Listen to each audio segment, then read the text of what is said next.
Yeah, there it is. Good morning, everybody. I wasn't saying much anyway. I was just talking about my coffee. Haven't had coffee in 3 days. My coffee maker broke on Sunday, so it's been a rough couple days now. We're good. Yeah, no, I should be good now. Grace to you.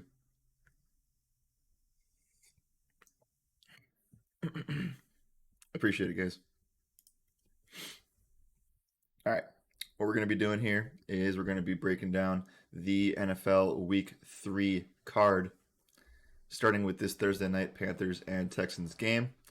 Obviously, everything that we're going to be talking about today is brought to you by our friends at BetOnline.ag, the official sponsor of the 2021 NFL season for Roto Radar. We're stoked to have them aboard, and today we're going to be talking little to no DFS on this stream, mostly traditional sports betting, player props, things like that. Yeah, we're let's get this thing going.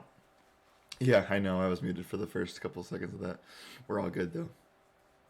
All right, let's get this thing going. I'll take one more sip of coffee and then we'll get this baby started.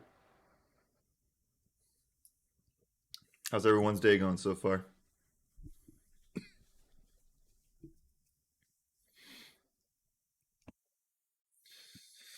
All right, let's do this thing. So we have the Carolina Panthers going up against the Houston Texans. The Carolina Panthers come in obviously 2-0. They're the -7.5 road favorite here, and the game total sits at 43. So again, another Thursday night that has a lower total than obviously we'd like to see on a primetime game. That has a lot to do with the fact that Houston is without their starting quarterback, Tyrod Taylor, who has been placed on the IR, along with wide receiver Nico Collins. He will also be placed on the IR this week. So Davis Mills is going to get the start for the Texans. Mr. Mills, Captain Mills, he's going to be the dude.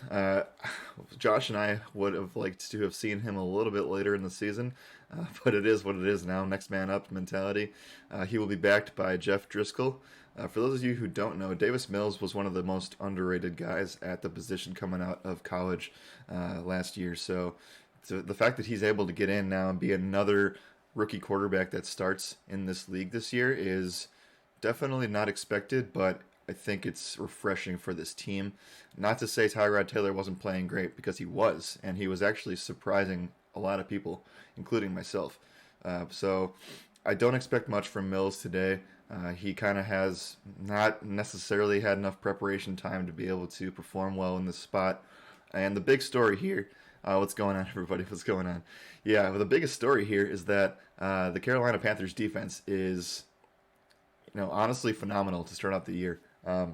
They have basically ranked number one in most defensive metrics that we go by. They're first in sacks with 10 through 2 games. They have the most QB hits in the league with 21. And then the main thing here is that all of these guys on defense, all the playmakers, are fast. Like they're very fast, and that's something that is not going to be caught on a lot of things. It might not be caught on the broadcast tonight. You're not going to be able to necessarily tell by stats, but this team has a lot of freakish fast athletes, and they're able to get to the ball and smother it. We saw last week they handled Alvin Kamara and that Saints offense to just double digit, or not even double digit scoring, and they obviously played very well against Zach Wilson in week one. So yeah, I think this one all kind of lines up. I want to take the Carolina Panthers -7.5 here, and I actually don't mind the under of 43. We have not had a primetime game hit the under yet, and I want to make that clear today. And I think that this one is the first one that's going to do that. I understand 43 points is not a lot, especially from the recency that we've seen to start off the year. Usually we see a little bit more. Actually, usually we see a little bit less scoring early in the year, because usually their offenses aren't clicking, or defenses are just kind of the stepping up their game early on. They're healthy, so the fact that all of the overs have hit in all of the primetime games definitely scares me a little bit, taking the under here. But at the same time, I think that this is a spot you can do it. So give me under 43 of the Thursday night game, as well as -7.5. We'll also look at player props really quickly, because I want to just make sure that they are actually posted. So Obviously, the biggest star on tonight's game is Christian McCaffrey. We'll talk about him at DFS later. So if you want to come back to the show when we talk about DFS for the single game and showdown slate tonight, we'll be going live here, same place at 1 p.m. Eastern time. So we'll be breaking down FanDuel single game and DraftKings showdown for this Carolina Panthers Houston Texans game. Just want to take a quick look at some of these props really quick for you guys so we can give you a little bit of a heads up as to what you might be able to do if you want to sneak a pick in before things get crazy today. What's going on, guys? You can always count on the Bears under. We couldn't, though, because that Rams-Bears game went over by 2 points. Anyway, moving forward, maybe with Fields in there for a couple weeks. Let's go. Let's see here. Yep, so obviously big bumps to Anthony Miller, Brandon Cooks, even Chris Conley with Nico Collins being out in those wide receiver 3 sets. We do have McCaffrey here, minus 333 for 1 touchdown, and then the upside of 2 touchdowns is plus 140. I actually don't mind that. I think that you can take Christian McCaffrey here at plus 140 with at least 2 touchdowns. You can even go as far to type his name in here, and you can possibly, if I could spell this morning, that'd be great. If you could actually combine Houston to win, or sorry, Carolina to win, get the touchdowns here, get the Carolina to win prop. We'll take this number down to 2. Yep, there you go. Christian McCaffrey to get 2 touchdowns and the win plus 161 on BetOnline. I actually like that bet quite a bit. Might hammer it myself. Good morning, Econics. Good morning. What's going on, everybody? Glad to see you all on here this morning. Great day to start week 3. Great day to have a great day. Let's get some positive vibes going in the chat. Positive vibes going everywhere else. And yeah, let's make this one a good one. So let's go back to, I actually want to see what they have Davis Mills at right now. Because I'm interested in seeing some of his props. Kind of see what we can expect here. I do expect Sam Darnold to have a good game too. And that's something that's not talked about enough with this team so far. The defense has definitely been the story. But, you know, this Panthers offense put up a lot of points against the Saints last week. So let's go to passing yards. All right, Sam's looking like he's going to be around the 275 mark. Davis Mills, if he can get above 220 in a spot where they're going to be trailing the majority of the game, I don't want to bet this at all, but this seems kind of low. But again, I mean, I don't know. Davis Mills is a gunslinger, so I don't know. Maybe he surprises the world tonight. I doubt it, but maybe he, you know, I think the yardage should at least be there. So I'll think about tinkering with that a little bit later on during the day here. So let's go back and talk about the rest of this game. Again, I respect the Carolina defense, and I think this is going to be one of those defenses that takes that next step forward, kind of like the Denver Broncos that we talked about early on in the year. The Raiders' defense has not looked bad as well, so there are some defenses that are kind of making that leap from average to above average, and I think that this Carolina Panthers has the ability to make that average to possibly borderline elite defense if they continue to go through obviously they've had some easy matchups now against the Texans and the Jets, but again, the Saints are formidable from what they've done the past couple weeks. So I don't know. Give me Carolina minus 7.5. Give me the under of 43 here. Life of Goosey says, "Do you think this is another Heineke play where he can do decent?" I say no because it's his first NFL start. We kind of saw Heineke do his thing against a not as good New York Giants defense. So Carolina, I respect. I think that they have all the momentum here. It's a rough look when first you're playing a really, really good defense, and then second you have to play in your first home game against a very solid defense on Thursday night. So I'm going to get the Carolina Panthers points with the under of 43. Okay, let's move on to the Sunday card here, moving right along. The Arizona Cardinals going up against the Jacksonville Jaguars. Arizona minus 7.5. Game total sits at 52. The Jacksonville Jaguars are plus 280 home underdogs. So, with that being said, I have bet on the Cardinals twice now to cover the spread. And both times, actually, no, one time they won in week 1. The second time, where I thought that the line was wrong all week. They actually did not cover the 3.5 spread with that field goal at the end of the game. They only won by 1 point, so obviously I lost that spread bet. This seems, again, we talked about it a couple days ago on this show. This seems a little bit too low. I think that they should be higher than touchdown favorites here. On a neutral site, they'd be about 10 points, which is a little bit scary. But this Cardinals offense has put up over 60 points, 70 points of total offense this season. Kyler Murray looks like a breakout MVP candidate early on here, and Jacksonville just doesn't stand a chance. And frankly, this offense for Jacksonville has looked sluggish. They've looked slow. They looked disconnected outside of that Marvin Jones to from Trevor Lawrence connection. They don't look like they are ready for the NFL. So if this was any higher, I probably wouldn't bet the points. I might buy a point so that I get them at -6.5, so I at least cover the touchdown. But give me, if I had to pick a side, give me Arizona -7.5. It's not too high where I don't want to stay away because of the points, but I do think that this Cardinals offense is just it's an elite matchup versus a bad team. So give me the Cardinals -7. I don't want to touch the over or under of this game because I just don't know what to expect out of this Jaguars defense. Cardinals defense has looked very solid. They looked very good in week 1. Did not look as good in week 2.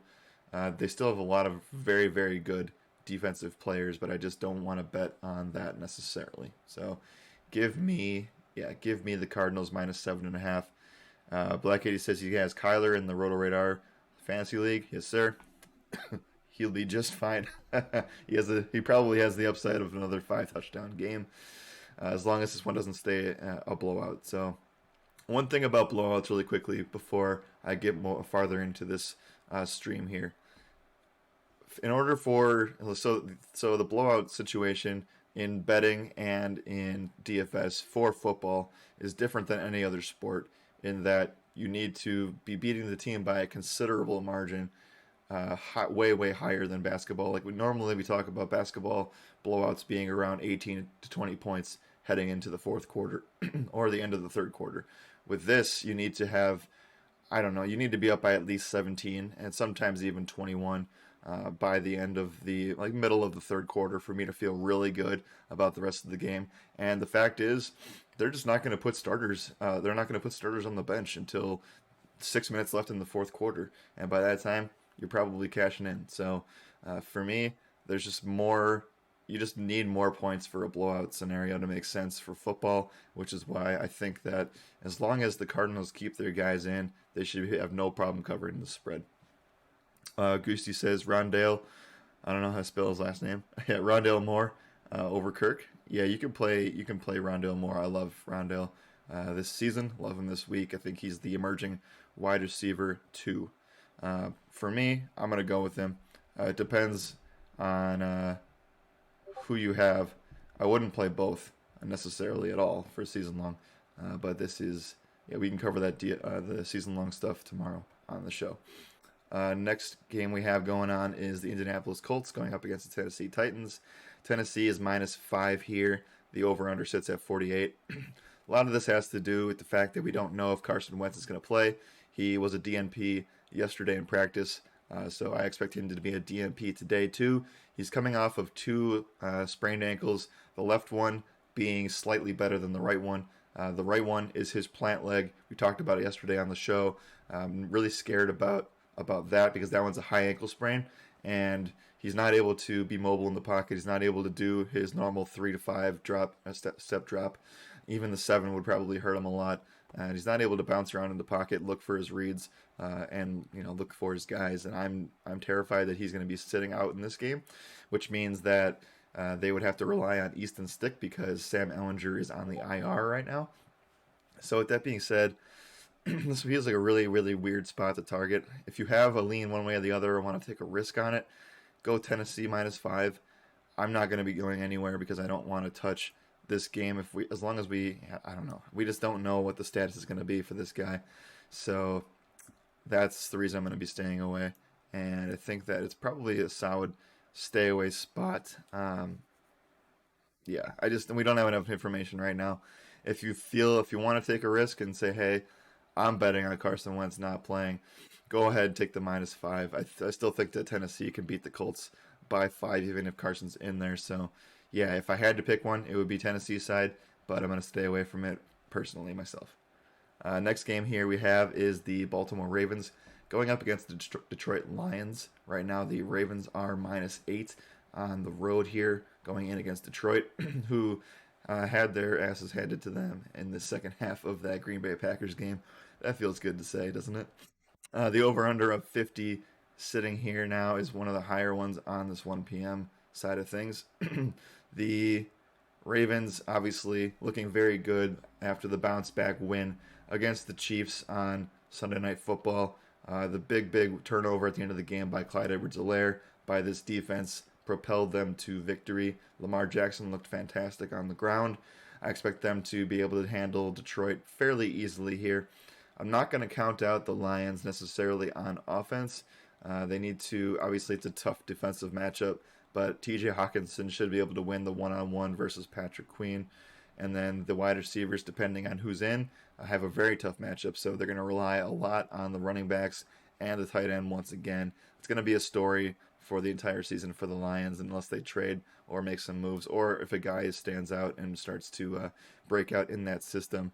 So for me, I am probably going to side with the Ravens -8. I do think that it's a lot of points on the road, but again, Baltimore's rushing offense should be able to take over this game. They can control the clock. They can get all their guys involved. And I think this is a spot where Lamar could go absolutely bonkers on the ground with one of those, like, I don't know, 12, 13 rushes for 120 yards and 2 touchdowns kind of performances. So give me the Baltimore Ravens here. I'm not touching the over or under on this one because I think it's a little bit wonky. We don't really expect Detroit to score more than 20 points, so Baltimore would have to put up a 30 burger, which they can do, but I'm going to just stay away from the total and go with Baltimore -8.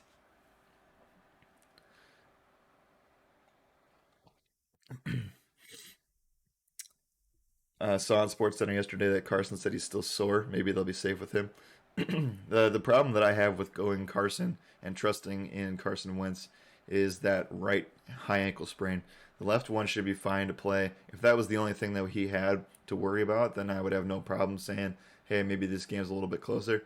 But the fact that that right high ankle sprain is how as bad as it is, I'm just not gonna deal with it because I do think there's still a possibility that he misses, and there's also a really high chance that if he actually plays in the first quarter and gets hit just the wrong way one time, or maybe he steps on a lineman's foot, or maybe a lineman steps on his foot, that that goes the wrong way, then he's out for the game. So I'm not going to overexpose myself to a situation that I don't know what's going to happen with. So let's move on and go to the next game. Remember, Baltimore Ravens -8 was my pick there. Washington football team going up against the Buffalo Bills.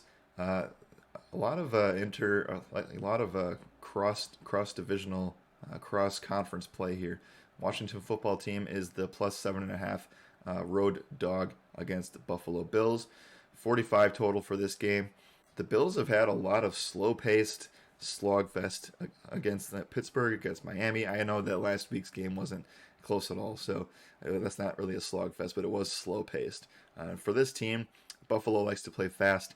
Washington's going to do everything that they can to prevent that. They're going to try to prevent the amount of throws that Josh Allen has to make. The running backs looked good for the first time last week, for the first time in probably 2 years for the Bills. Has a lot to do with the fact that Miami's rush defense is terrible. Their defensive line's terrible. So now they have to face a Washington front seven. That's the exact opposite. Probably moving up the defensive ranking at least 25 spots in between last week and this week. So I actually kind of like backing the football team here, +7.5. That's going to definitely move today. It's going to get to +7 by the end of the day.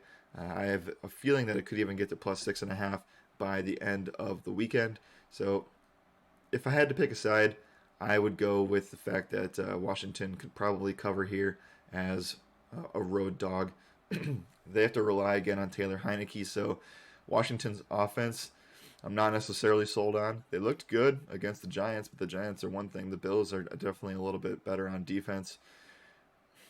I don't know. I think this. I'll probably stay away from it. Like for my top 5 bets, they probably don't rank in that range. but give me Washington plus 7.5. Uh, yep, de-ramified. Does Zylstra have a decent game tonight again? I know. I don't think we can ever count on Zylstra. He obviously scored a touchdown the other day, but no, I can't trust that at all. The Panthers have four wide receivers that I would count on before Zylstra. Excuse me. The New Orleans Saints going up against the New England Patriots. The Patriots here are -3 home favorites, with the total sitting at 42. Lots of low totals this week so far. The Saints are coming off a devastating loss against the Carolina Panthers. Couldn't get anything going on offense, couldn't do anything on defense. Now they get a spot on the road in a very tough environment in New England. Let's not forget, obviously, that Tom Brady isn't there anymore, but this defense is stacked. They've played well. They've played two very, very close games, and the Patriots now come in as the favorite with Mac Jones against Jameis Winston. So this one's kind of a strange one. This feels like another letdown spot for the Saints. New England likes to play slow. The Saints also like to play slow. Give me, honestly, I kind of like the under of this one at 42, but it's also a very low number to begin with. I'd like to see where this opened. I think it opened at 43. But yeah, give me, I don't know. I want to say that these Saints could turn things around, but at the same time, it's a very tough defensive matchup in a spot where the Patriots have had their guys come back from sitting out last year. They're fresh right now on defense. Seems like Mac Jones is kind of finding his way, and he hasn't looked terrible over the last couple of games. Obviously, the offensive numbers are really not going to be there this year for Jones, and they just have a lot of receivers that can do a lot of different things. It's going to be a very, very Bill Belichick style team this year. Very solid on offense. If they're able to control the clock and manage the game and make sure they don't turn the ball over, they should be just fine here. I actually like the Patriots -3. Will I back them enough in a top five scenario? Probably not. Patriots -8 doesn't sound right. Patriots are -3 from what I'm looking at. I would never bet -8 for the Pats. That's a lot of points in this spot for sure. Deramify, we're going to be covering DFS stuff later on in the afternoon, so this is just going to be traditional sports betting. Bacon, good morning. What's going on, everybody? Again, thank you to all of you who've come on this morning. It's great to see all you in here, especially after a long day yesterday. So let's get this thing going. Let's make Thursday a great day and continue to talk about the slate here. We have a few more 1 p.m. games to get to. The LA Chargers going up against the Kansas City Chiefs. Right now, the Chiefs are -6.5. The game total sits at 54.5, which is the highest on the slate outside of this Tampa Bay game and the Seahawks game at the end of the card. So the Chiefs here, obviously coming off of a loss to the Ravens on Sunday night. I honestly didn't see that one coming.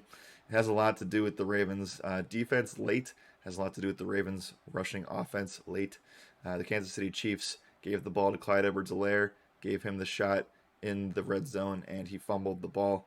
Not a good look for Clyde Edwards-Helaire.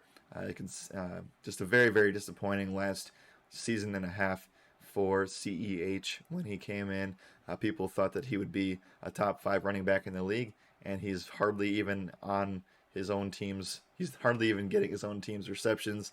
Nonetheless, actually being on the field in this high passing offense.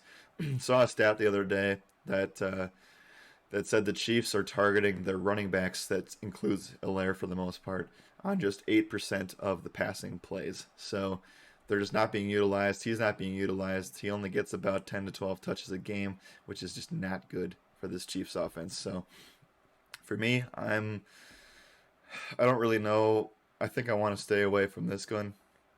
In terms of spread, this kind of feels like an over spot. I know that it's probably going to come down a little bit, so we should see this one around 54 come kickoff on Sunday. For me, though, can Justin Herbert and this offense fire back after a disappointing loss against the Dallas Cowboys on Sunday? They looked really, really rough in the red zone. They had 2 touchdowns called back from penalties. They had another interception in the end zone when Keenan Allen slipped and fell, and the safety for the Dallas Cowboys caught the ball. it's a hard spot to bet on the Chargers here. It's a hard spot to bet on the. I shouldn't say a hard spot to bet on the Chiefs. If I had to pick one side, I would pick the spread of the Chiefs, but I don't really want to touch this part because I do think this game is close. So give me the over 54.5. I think that that's a solid bet. I think that the Chiefs, the Chiefs have been involved in a lot of shootouts so far this season.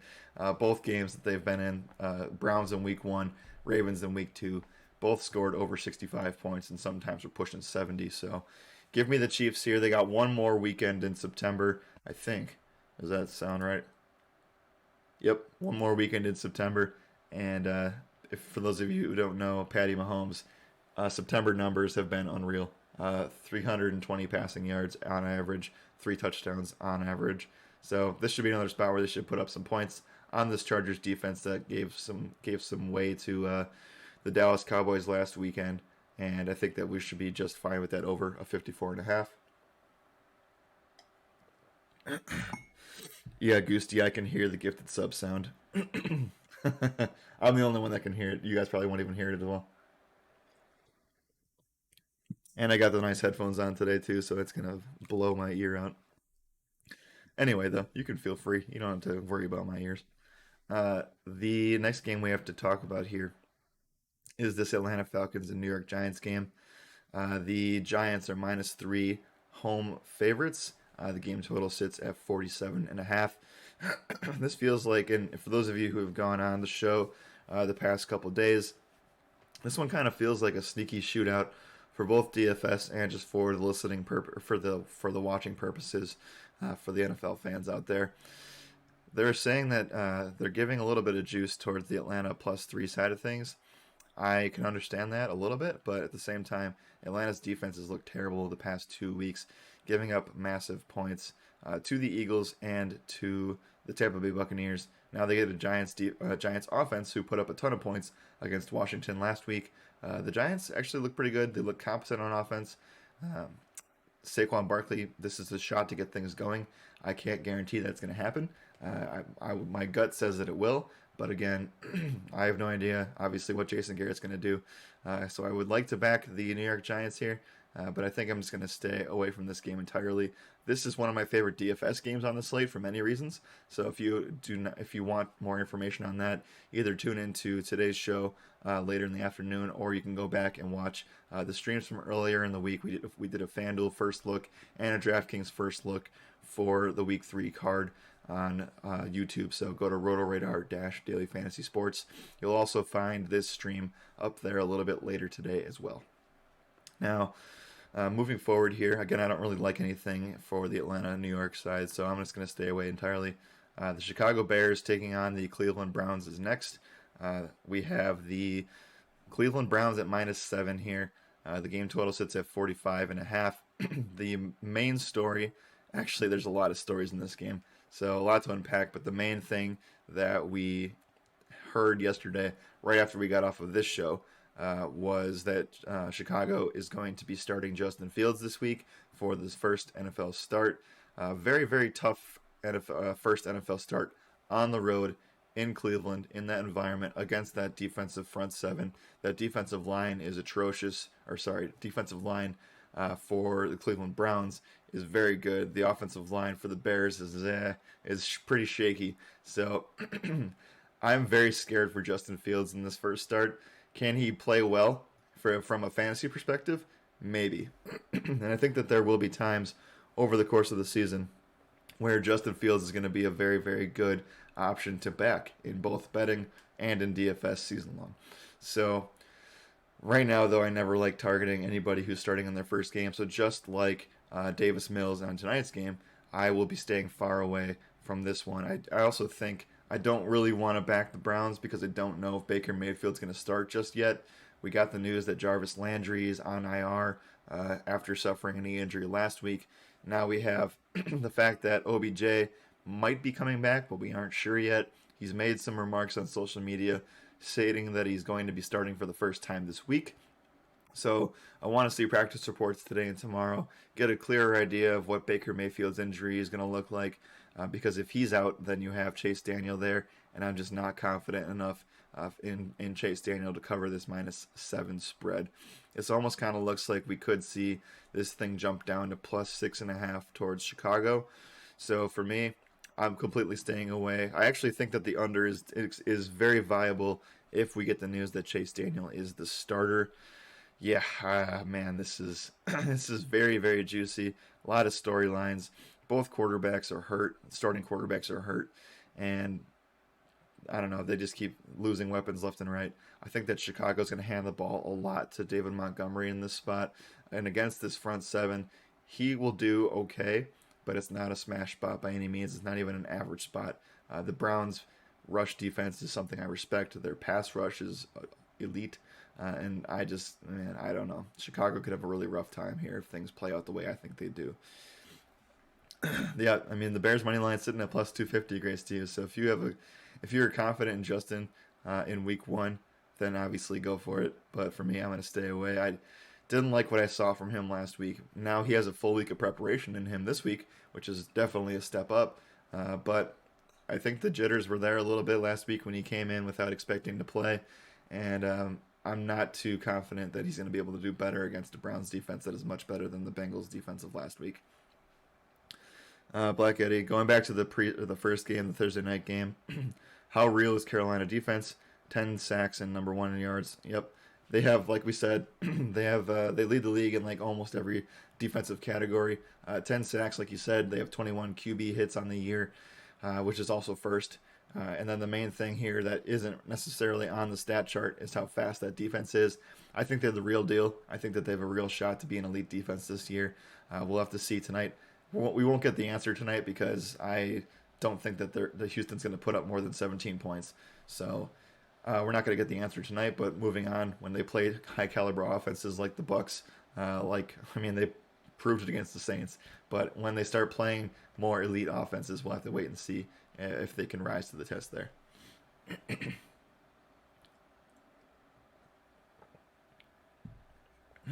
I can probably take my time over these next couple of games because we do have some more things to talk about. We've been flying through these things. So if you guys have any questions for me or any opinions on any of this stuff, please feel free to chat. We can talk it out. Also want to make sure my voice is good for the rest of the day too. So I'm going to probably take things slower here because I know we're slamming through these odds so far. Okay. So not much overall looking back for those who joined a little bit later. There hasn't been much that I actually like so far this week that I was really, really happy with. I was happy with Baltimore -8. Other than that, I mean, Cardinals -7.5 was okay. Carolina -7.5 was okay. Nothing I really love though, and that's a little bit different than the first 2 weeks. So this could be a spot. This could be a week where I focus on more player props than anything else, kind of double dipping between DFS and the sports betting props themselves. I don't really like a lot of these numbers and the way that they're shaking out right now. So lots of weird matchups, lots of cross conference play. We have obviously Washington and Buffalo, New Orleans and New England, both cross conference. We have Baltimore, Detroit cross conference. we even have, excuse me, we even have Arizona, Jacksonville cross conference. So lots of weird stuff is going to happen this week. And with that being said, man, I just if you're not comfortable on betting spots, then there's no reason to take the extra risk and bet on them. There's a lot of football left. We're only in week 3 out of a week or 18-week season, so let's keep moving, see if we can find something we like. Let's talk about this next game. It is the Bengals against the Steelers. Right now, the Steelers are -3 home favorites. The game total is 43.5. Pittsburgh coming off of a really, really disappointing and upsetting loss against the Raiders at home. They get another spot here at home. Feels a little bit trappy, but I think that I back the Steelers -3 to get things right, coming off of that really weird loss. The offense for the Steelers looked really, looked kind of lost at times. Deontay Johnson left the game with an injury, came back. It was on the practice or on the report as a limited participant. on Wednesday. We also have an injury to Ben Roethlisberger. His left pec is right now, you know, causing him some stress early on. So never like to see Big Ben hurt early in the year. Let's see. I mean, the Bengals defenses looked pretty solid in week one. Week two, a different story. They looked pretty bad against the Bears, and then came back a little bit later on offense. But yeah, the Steelers coming into this game should be a little bit healthier on defense than they were last week, and that's kind of the main thing that I want to bring up. This should be a close game no matter what. These two teams usually play each other pretty solid. There's some nasty rivalries dating back to the last decade or so between these two teams, and I do think that I would pick the Steelers -3 to get things going. It kind of looks like this thing's going to go -3.5, -4 towards the end of the weekend here. The offensive line, like Little Italy said, good morning, sir, is atrocious, is not good. So the Bengals pass rush should be able to do their thing, but at the same time, I think that they're just a little bit better on offense, and obviously the defense should cause Joe Burrow some problems. I don't know. Give me Pittsburgh -3. Again, I don't feel comfortable with it enough to put it in a top five scenario, but I like it enough because honestly, there's not much going around on this card that I like so far. Our line will take roids for this game. Yeah, that's good stuff. Riley, I won't normally cover season long DFS questions. That's actually mainly for tomorrow's show. But if I had to pick right now between your three guys, Cordero Patterson is the least interested that I'm in. I would much rather go with Tyson Williams against Detroit. Yeah, this game should scare you a little bit, Little Italy. It feels like a trap spot on paper. Last week felt like a trap spot too, with the Raiders coming in on a short week, banged up. Monday night win against the Ravens. They come in to Pittsburgh, they blow them out of the water, and Ben has to throw like 40 plus times, and they still don't get the job done. So this kind of feels like a similar spot, but I think I back them enough to get things going, uh, get the momentum swinging back Pittsburgh's way. So give me -3 here. I don't feel great about it, but I think that it's better than a lot of the other games on the card so far. Okay, the Miami Dolphins taking on the Las Vegas Raiders. This one is probably the best spot that I feel comfortable with betting. Raiders here -4. Game total sits at 45. We already got the news that Tua Tagovailoa is going to be out for this week with a multiple bruised ribs or fractured ribs. I forget which one it is. I think it's a fracture. But the starting quarterback will be Jacoby Brissett. We already kind of know that Brissett is on the above average side of the backup QBs in the league. So not a bad guy to take over the offense, but he looked terrible coming into the game last week against Buffalo. Obviously now he has a full week of preparation coming into this Raiders matchup. I never ever like betting on anybody else in Las Vegas outside of the Raiders. Whenever the Raiders are playing at home, it always feels trappy for the other team that's facing them. This is no different. Obviously, we saw, I think that the spread for the Baltimore Ravens was like 5, and then Vegas was able to actually cover that and keep that and actually win. So give me the Raiders -4 here, going up against a backup quarterback. That defensive line for the Raiders continues to impress me. They've had quite a bit of success against very competent QB play. I say that maybe just one QB play. I don't know if I'd necessarily say Ben Roethlisberger was competent last week, but give me the Raiders here -4. I think that they're able to manhandle this offensive line that ranks dead last in the league, and now they have a backup quarterback in there. Will Fuller expected to make his return this week, but I don't think it's enough to get me off of this Las Vegas Raiders team. So give me the Raiders -4. I feel like this is probably the best spot on the card right now. So give me Las Vegas -4. I'll actually do this really quick here. Whoops.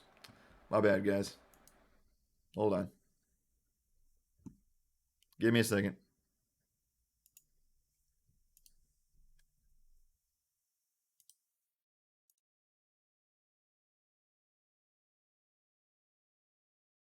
I'm still here. Just give me a second. I actually clicked on the wrong thing, so that's my bad.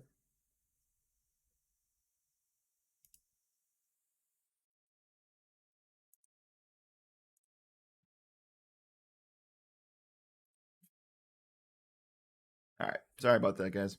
Was going to take me to a random screen there. So give me again the -4 for the Raiders. I feel really, really good about that bet. And that's probably the most comfortable bet that I've had so far. So it's taken us about 8 or 9 games to get to a spot where I actually like. And I want to reemphasize again that you don't have to bet all 16 games. I know people like doing it. I can't blame you for it. I would love to do it as well. I used to do it myself. But now, you know, dialing in a little bit more, dialing in my thought process for the week. And I've found it better for me. Long term profitability wins out in a scenario where if you pick 3 to 5 of your favorite bets, even if that's three, even if that's two, even if that's one, like there's only one bet that I have actually loved and locked in on. It's the Raiders -4. So give me the Raiders. You don't have to get cute with a lot of things. I know people like to do that. People like to parlay 8 teams one way. It's just not something that I'm interested in. I know that's boring, but for me, I'm interested in making money, and I don't see that as a profitable approach. You'll hit one every 25 you do, maybe even more. So at that point, like it's fun, but it also ruins your Sunday, right? So give me Vegas -4 here as my only bet that I'm liking so far. Moving on, let's talk about the New York Jets going up against the Denver Broncos. The Denver Broncos here sitting at -10.5 at home against the Jets. Zach Wilson looked completely horrendous against Bill Belichick for the first time, throwing 4 picks, and that offense could just get nothing going. The over/under sits at 42. Again, another low total, another bad spot for betting. I know that Denver was able to cover last week, and they did actually beat the Jaguars by more than 10 points. But at the end of the day, there's a lot of points here for Denver. You might be able to tease this one down to Denver -8, -7. I still don't feel great about it. The Jets, I don't know. The Jets for me, I'm staying away completely. They're going to be bad this year. It's going to take some time to rebuild. Robert Saleh has his work cut out for him. Has a young QB that has not looked good through 2 weeks, and that's kind of to be expected. The running backs don't do anything. The only wide receivers that are competent, that are actually active, is Corey Davis. Elijah Moore looked okay last week, but again, not a good spot for the Jets. Playing in Mile High Stadium against the Denver Broncos, Zach Wilson's first time in that market. So good luck, Mr. Wilson. Denver should be able to handle this one easily. I don't know if I can back the -10.5 though. That seems like quite a bit of points. But if you want to tease that one, I don't mind it. Good morning, Kai. What's going on? Has any team had an easier first 3 games than Denver? No. I think you're spot on here. Who did they have week 1? Yeah, New York. And then they had the Jaguars last week. Now they get the Jets this week. So 2 things with that. One, the fact that they've won the games obviously is good. So that's a good sign for Denver. Second, this I am very, very high on the Denver defense in general. I will wait to see and call them elite until they play Kansas City. I'm not going to make that call until they play a better team. But they should be totally fine this week against the New York Jets. I think that this defense, with the firepower that they've had come over to them and acquired in the offseason, will bump them up to a possible elite status, kind of like Carolina. Both of those defenses are a team that could be above average, jumping up to elite in the defensive category. But for right now, I'm not going to say that Denver's elite until they prove that they are capable of doing that and stopping better offenses than the Jets, the Jaguars, and the Giants. Goosty, thank you, Sarah, for the sub. Gifting to Poutine Poppy, nice. The Jets are ass. They'll be an easy win. Yeah, I think it's an easy win. Again, I don't know if I want to back 10 points. That could easily be backdoored in a spot where I feel like Denver probably just runs the clock out towards the end of the second half. So Carolina, maybe to be determined. Yeah. So Kai, we were talking earlier, and I can circle back to the Thursday night game. I talked about the fact that Carolina's defense is ranked number 1 in almost every statistical category. Sacks with 10, QB hits at 21. The defense themselves, or the defensive players themselves, are at the higher level of athletes in the NFL, and they're all extremely fast and agile. So you're not going to see the fast and agile part on any statistic tonight on the TV, but they have easily one of the fastest front sevens. So I'm going all in on them against Houston, obviously tonight, but uh, it'll be interesting to see if they can replicate a performance like they did against the New Orleans Saints when they play teams like Tampa and then tougher teams down the rest of the season. So I can't. Same thing goes for Denver. So both Denver and Carolina, I think, are teams that can make it to that elite defensive category, along with teams like the Steelers, like the Rams, like the Bucks. But I'm not going to call them elite yet because they both have pretty soft schedules to start. Okay, let's move on here. Let's talk about some afternoon games. So I know we already covered one of them, but now we get into the really juicy part of the card.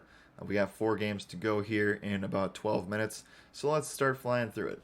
Tampa Bay Bucks going up against Los Angeles. The Rams here. The Bucks are actually -1 road favorites. Actually, was not expecting that. The game total sits at 55.5. Now the big news in this game. This is probably the highlighted Sunday afternoon game. The Bucks had the news that that Antonio Brown tested positive for COVID.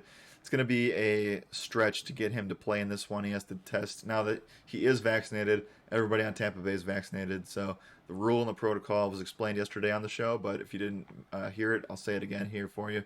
To the best of my knowledge, I believe that he has to have 2 separate tests that are negative 24 hours apart from each other in order to get cleared to play. Now it's going to be tough because he had to step away from the facility yesterday when he tested positive. So now he has to come back here and do 2 consecutive tests while also traveling to Los Angeles, which is a East Coast to West Coast flying scenario on Saturday. Will be interesting to see. It might be a thing where he flies privately and separately from the team. We'll have to monitor that moving forward. So that would take away a lot. And the main thing that I'm worried about if Antonio Brown misses is that Jalen Ramsey is able to take away one of their key weapons. Now, if Antonio Brown was on the field, I think that Jalen Ramsey would try to line up against a bigger Mike Evans. Jalen Ramsey usually guards the biggest receiver on the team, and if not, the most talented one.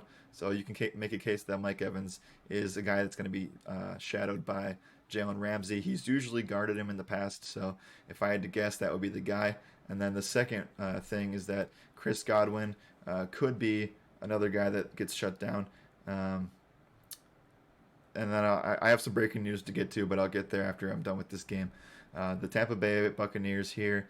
I'm interested to see if Antonio Brown comes back, because if he does, that makes that offense much more in play from a betting perspective than if he was out. So, again, Gronk becomes a better play if Antonio Brown's out, but the offense as a whole is not able to do as much because Jalen Ramsey should be able to take away one of those weapons, so they'll be down 2 weapons.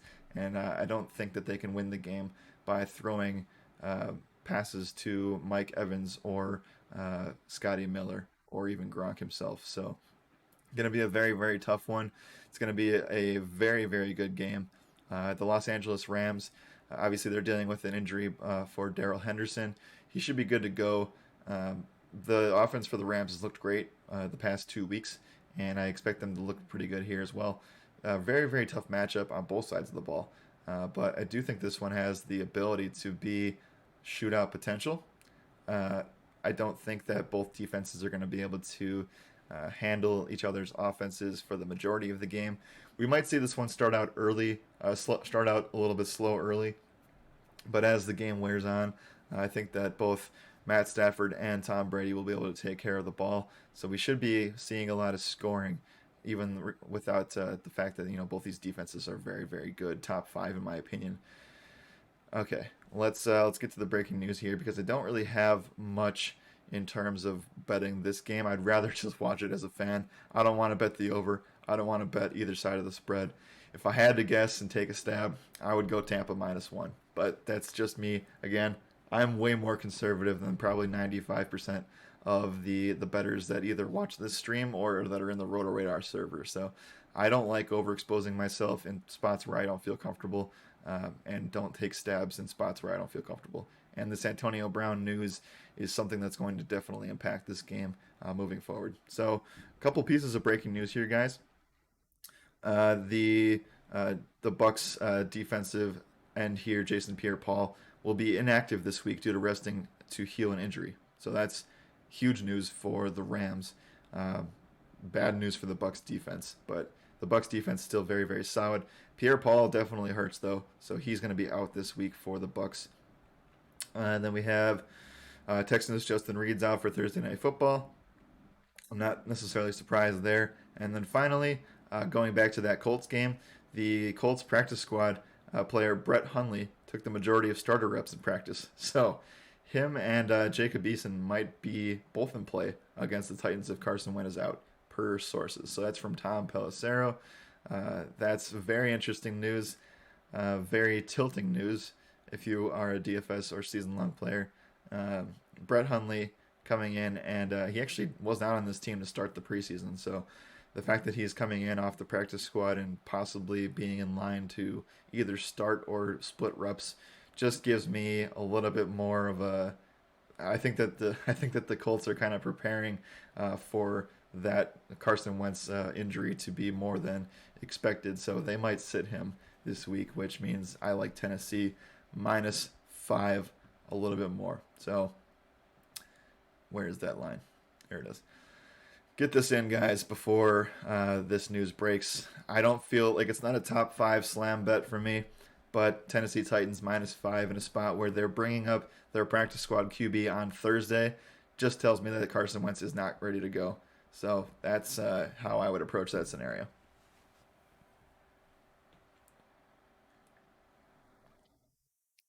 Yep, Brett Hundley, yikes, is right.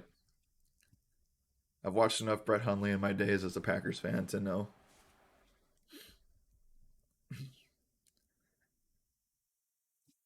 Yep, John, I agree with you. I know Randy Gregory was vaccinated and couldn't test negative twice. So that's exactly what my point is in regards to Antonio Brown.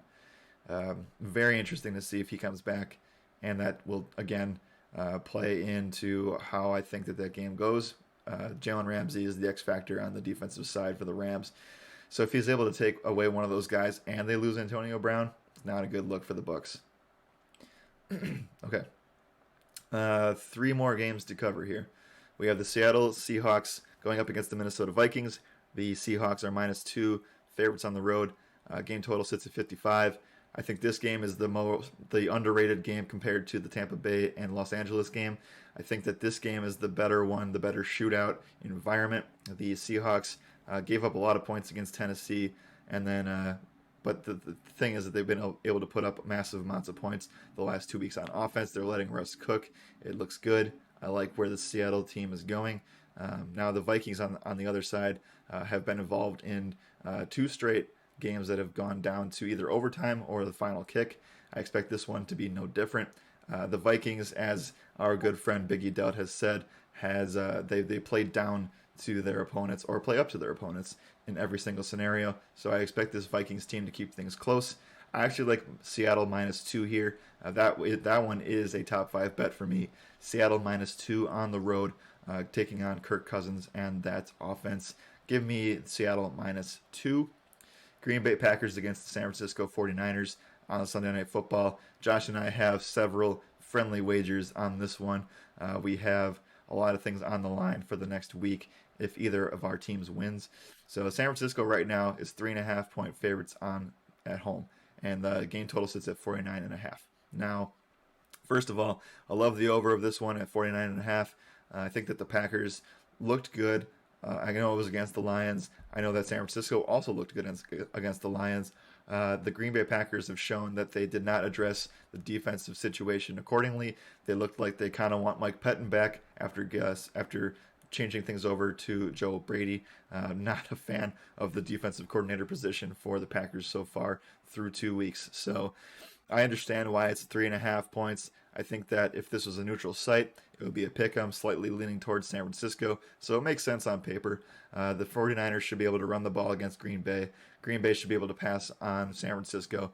It'll be a really tough one, really, really exciting game to watch. So for me, I'm going over 49.5. I think the Sunday night primetime overs continue to hit, and this one's going to be 49.5 for me. So I like that as a top five bet as well. So again, last two games, top five bets: Seattle -2, over 49 for Green Bay, San Francisco.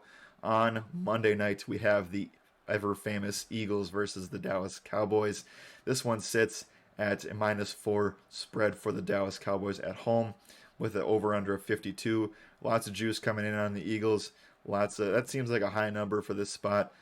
Eagles offense looks great to start off the year. I mean, don't worry about last week. I think that they looked great, and they'll be able to do some things against this Dallas defense. Dallas offense also looks equally as good. Eagles defense is a little bit better than they were last year and taking strides, and they should be able to keep this one close. Over 52 seems like a doable thing, but I don't want to back that as much. But the Eagles should get to a spot where they're +3.5 or so. I don't really want to touch this one yet. I don't have a good enough read on it. I want to make sure that they're all good there. And if I remember correctly, I believe that Zach Ertz is out this week. So or maybe trending downward to be out. So right now, I kind of lean with the over. I don't know if I want to back the Eagles enough at +4. It seems like a good bet on paper, but again, I think that last week was any indication of things. I don't know if I can necessarily trust it. So I'm staying away from Sunday Night Football, but we have at least 3 or 4 solid bets in there. I like Carolina -7 tonight. I like Arizona -7.5. I like the Baltimore spread. I like Seattle -2 a lot. I love the Las Vegas Raiders -4, and then the over of 49.5 for the Green Bay Packers and San Francisco 49ers game. John says, how are 49ers going to run the ball? Who do they have? Doesn't matter. Green Bay's defense is terrible.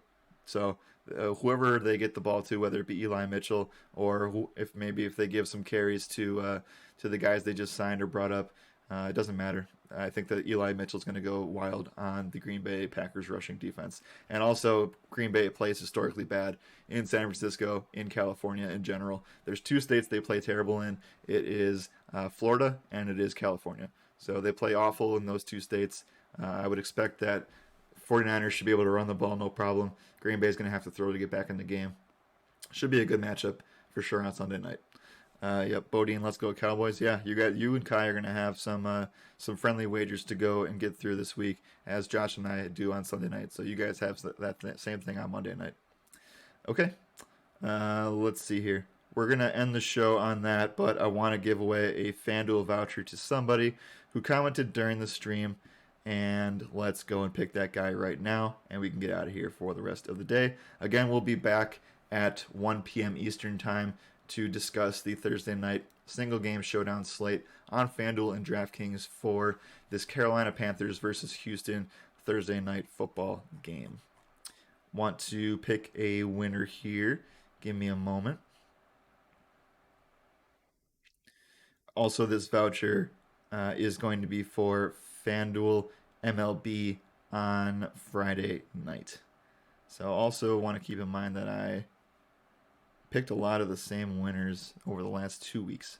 So I'm trying to find a guy that I haven't given it to yet. All right. Yeah, we're going to give it to my dude, RT Hartley. Congratulations, RT. You have won the FanDuel voucher for today. Going to make sure that I comment that right now so that everybody knows that you won.